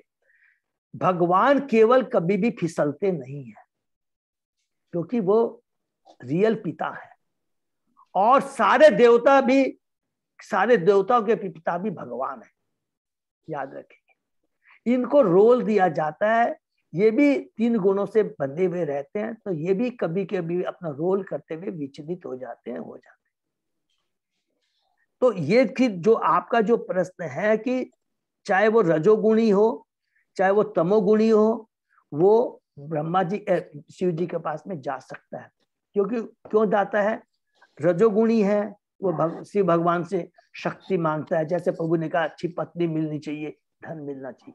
वो ब्रह्मा जी के पास में भी जाते हैं, सब लोग किसी इंद्र के, सब देवता अलग अलग 83 करोड़ देवता देवती है। आपको हमको मालूम है कि सब लोग कोई ना कोई देवता के पास जाता रहता है। तो आपने कहा शिव जो साउथ के हैं, साउथ के जो लोग हैं तो आप देखेंगे वहां पर बैकुंठ नारायण की बहुत पूजा करते हैं, वहां पर बहुत जबरदस्त पूजा करते हैं भगवान बैकुंठ की। तिरुपति भगवान को देख लीजिए, अलग करते हैं। तो साउथ में जो लोग जाते हैं तो याद रखेंगे, तमोगुणी लोग भी जाते हैं जो गंजा नाशा करते हैं। क्यों? क्योंकि उनको शास्त्र में पढ़ा वो तमोगुणी देवता है, वो हमको एक्सेप्ट करते हैं, माने हमको एक्सेप्ट करेंगे, हमारी जो इच्छा वो पूर्ति करेंगे नशा करने की। फिर हमको धन चाहिए तो ठीक है, वो लोग भी जाते हैं, शक्ति चाहिए वो लोग भी जाते हैं, तो वो जाते हैं प्रभु, उससे कोई वो नहीं। लेकिन मेन उद्देश्य आपका जो प्रश्न है कि यहाँ पर जो लिखा हुआ है कि रजोगुणी तमोगुणी, ये भगवान ने कृष्ण भगवान ने उनको एक रोल दिया है, केवल उसका तत्व क्या ज्ञान क्या है, जो रजोगुणी है उनको कंट्रोल करने के लिए, और सॉरी जो तमोगुणी है उनको कंट्रोल कर। क्योंकि देखिए तमोगुणी आदमी है कभी ब्रह्मा जी के पास में नहीं जाएगा। क्यों नहीं जाएगा आप बता सकते हैं प्रभु? देखिए प्रैक्टिकल देखिए मेरी तो जितनी बुद्धि है ना, प्रैक्टिकली तो पूरे इंडिया में तो एक ही तो मंदिर है तो ब्रह्मा जी का तो नहीं वो तो ठीक है, वो तो अभिशाप मिला, वो तो एक अलग है, उनकी पूजा नहीं होगी, वो अलग हम करेंगे। मतलब देखिए प्रभु जी मेरा कंफ्यूजन क्यों हो रहा है कि अगर आज भी अगर देखेंगे तो मतलब एक बहुत ही बड़ा मतलब मीन्स बहुत ही बड़ा जो है वर्ग जो है वो शिव की पूजा करता है। हरे कृष्ण प्रभु जी। ठीक है ना जी? हाँ मोहन प्रभु, एक सेकंड प्रभु, थोड़ा एक हाँ पूरा बोलिए, एक से मोहन प्रभु, फिर मोहन प्रभु हम लोग को जवाब देंगे। हाँ हाँ बोलिए प्रभु जी मतलब बहुत ही बड़ा वर्ग जो है वो, तो मुझे ऐसा लगता है कि यहाँ पर प्रभुपाद जी जो कुछ और बोलना चाह रहे हैं। नहीं प्रभु, आप एक चीज वर्ग जो आपने बोला, आप उसमें थोड़ा सा और एक मेरे को क्लेरिफाई कीजिए हम लोगों को कि वर्ग में वो कौन सी मेंटेलिटी की। मैं छोटी सी बात कहूंगा मैं। मान लीजिए जो 12 ज्योतिर्लिंग है, प्रभु जी 12 ज्योतिर्लिंग को मतलब दर्शन करना एक हम लोगों के सबके उसमें एक मतलब वो मेन चीज मानी जाती है कि अगर हमने वो कर लिया तो बहुत अच्छी बात है हमारे। प्रभु मानी जाती है, वो आपकी बात सही है। प्लीज पहले एक चीज मेरे को बताइए अरुण प्रभु, उसकी मेंटेलिटी उनकी क्या होती है, पहले ये तो बताइए, किस लिए जाते हैं? केवल सकाम कर्म के लिए, सकाम बेनिफिट के लिए जाते हैं। प्रभु जी देखिए वो तो हरे कृष्ण प्रभु जी, भौतिक इच्छाएं पूरी करने के लिए जाते हैं, शिव के पास जाते हैं, चाहे वो भौतिक। हाँ मोहन प्रभु अब बताएंगे। यस प्रभु। अच्छा प्रभु जी, वो शिव जी के बारे में कुछ जो कॉमनली अवेलेबल इंफॉर्मेशन है, एक है कि भक्त लोग उनको जैसे कि प्रभु जी ने कहा परम भक्त मानते हैं, निम्न गानाम यथा गंगा, हाँ, और वैष्णवानाम यथा शंभु। यस, ऐसे करके है कि जैसे नदियों में श्रेष्ठ गंगा है, वैष्णव में श्रेष्ठ शिव जी हैं, और देवताओं में श्रेष्ठ अच्युत हैं अर्थात भगवान श्री कृष्ण, और भागवतम है शास्त्रों में श्रेष्ठ। तो शिव जी तो वैष्णवों में श्रेष्ठ है, लेकिन एक तो जैसे आपने बताया, प्रभुपाद जी ने लिखा है कि वो तमोगुणी लोगों का इंचार्ज है एक प्रकार से। इसके अलावा साधारण मनुष्य, जैसे कि अभी वो प्रभु जी कह रहे थे, साधारण मनुष्य शिव जी के पास इसलिए दौड़े चले जाते हैं, कार्तिक नाथ प्रभु ने भी अभी उसको कहा है, क्योंकि उनका एक नाम है भोले भंडारी, कि इनसे जो भी मांगो फटाफट वो दे देते हैं, आशुतोष। और भागवतम में भी ये आया है कि शिव जी के पास लोग इसलिए जाते हैं कि शिव जी स्वयं तो बिल्कुल भिखारी जैसे रहते हैं, लेकिन अपार धन दे सकते हैं, और विष्णु जो है ऐश्वर्य के स्वामी है, लेकिन इनसे धन मिलना तो क्या है, वो धन छीन भी सकते हैं। तो हम लोग भौतिक चीजों के लिए, जैसे अभी माता जी कह रही थी, भौतिक चीज फायदे के लिए हम लोग शिव जी के पीछे पड़ते हैं कि हमें धन दे दो। लेकिन शिव जी के दो प्रकार के हो सकते हैं, एक तो चलो वो भूत वगैरह जो है वो तो ही है तमोगुणी, दूसरे हैं जो इस जगत के लोग जो मैक्सिमम भौतिक चीजों के पीछे पड़े हैं, जल्दी पैसे मिल जाए, शिव जी मेरे को 10 रुपए का मैं तुमको चढ़ा रहा हूं, मेरे को 10 लाख का फायदा कर दो, संतोष।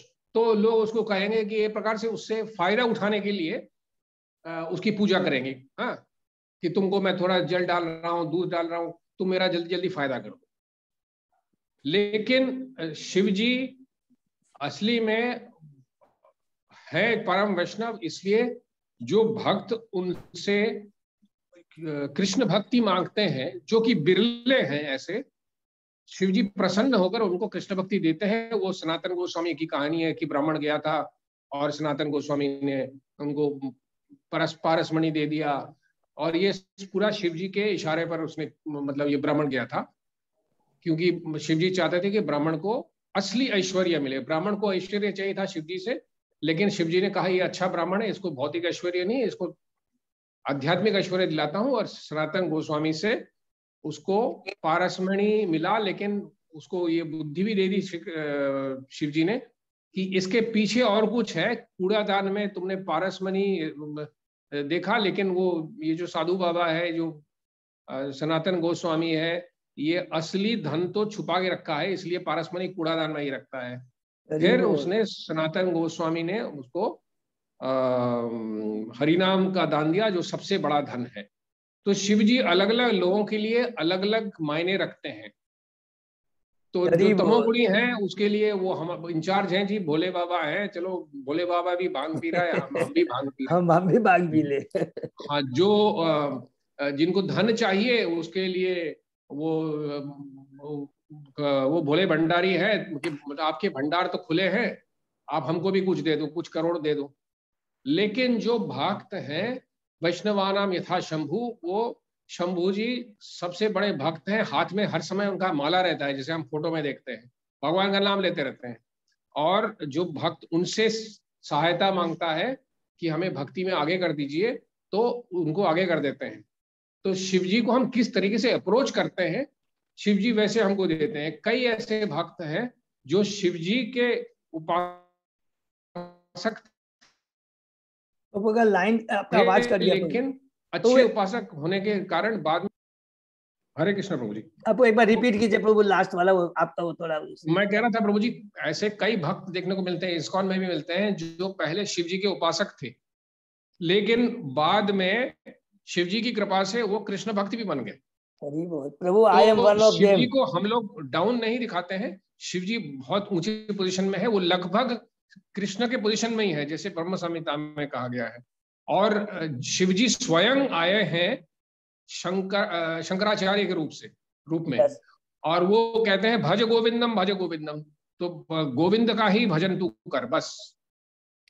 इसलिए शिव जी का करेक्ट पोजीशन समझना हमको चाहिए, और हमको शिव जी की सही पूजा करनी चाहिए एक वैष्णव के नाते। हम लोग देखते हैं सब बड़े बड़े धाम में, जैसे मायापुर में और वृंदावन में, वहां भी शिव जी हैं, धाम की रक्षा कर रहे हैं। तो कभी हमको ये नहीं सोचना चाहिए कि शिव जी तो भूत गणों के साथ ही रहते हैं, या सिर्फ जो साधारण लोग शिव जी की इतनी पूजा करते हैं तो शिव भक्ति हो जाना चाहिए, बाकी और कुछ नहीं रखा है, ऐसा भी नहीं है। ये सब शिव जी का मतलब जो जैसा है वैसे शिव जी उनको दे देते हैं कि ले, तेरे को धन चाहिए, ले ले, तू चल चल आगे चल, बस तेरे को धन चाहिए, धना मेरे से, और तो कुछ नहीं चाहिए।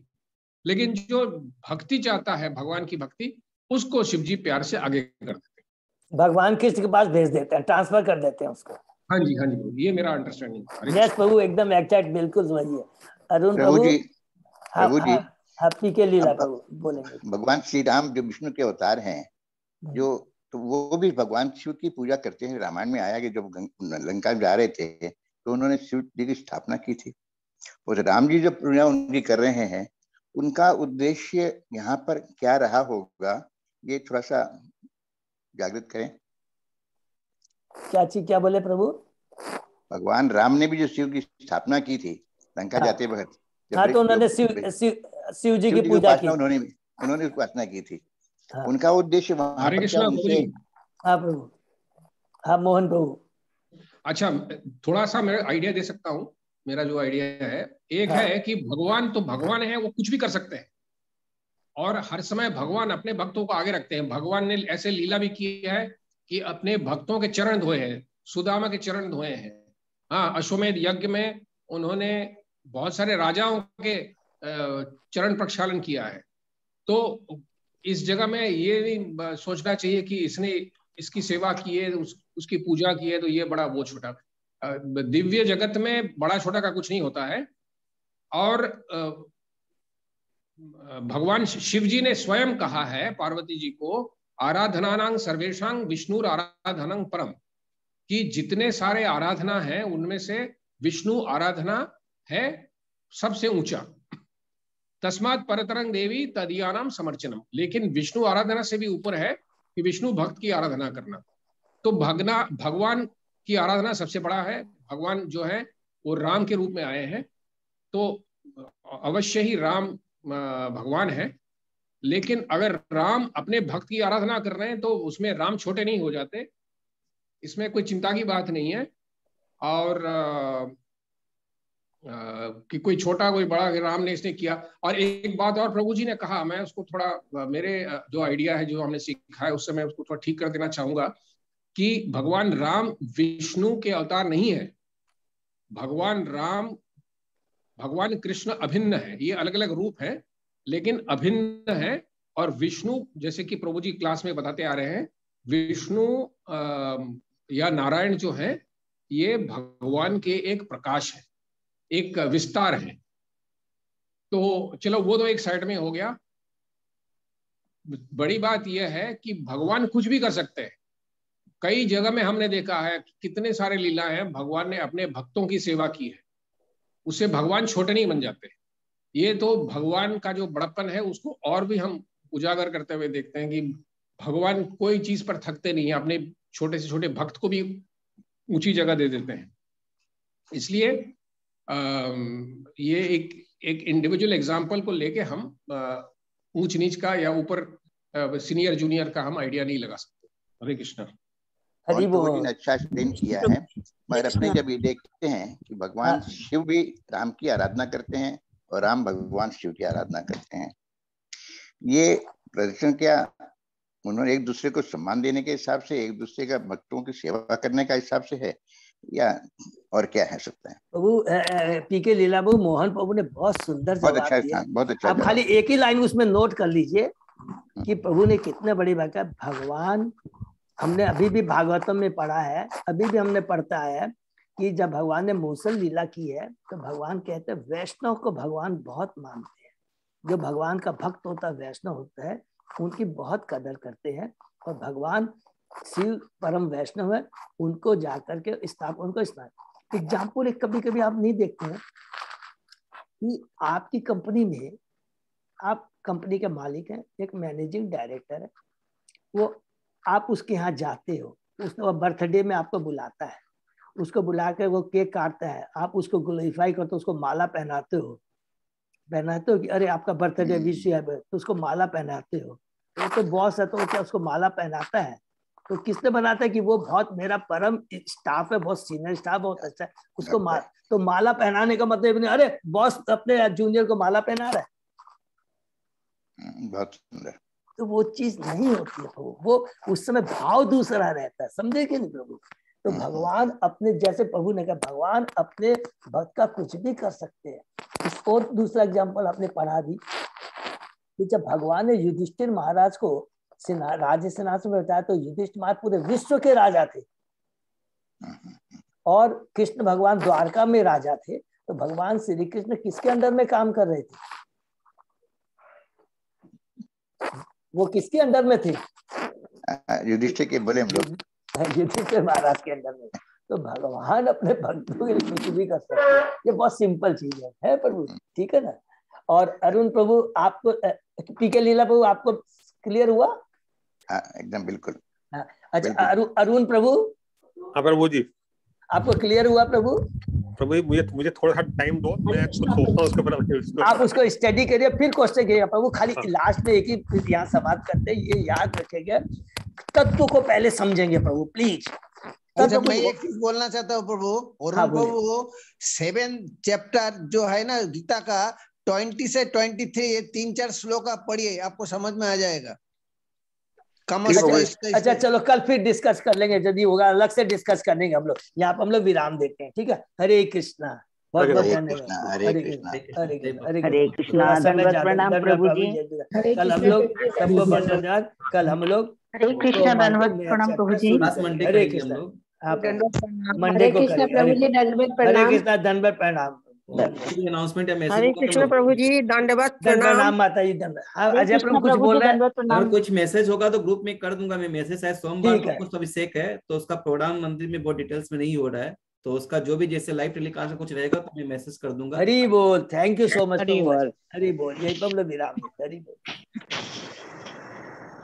बकवास करती रहती है ये मेरे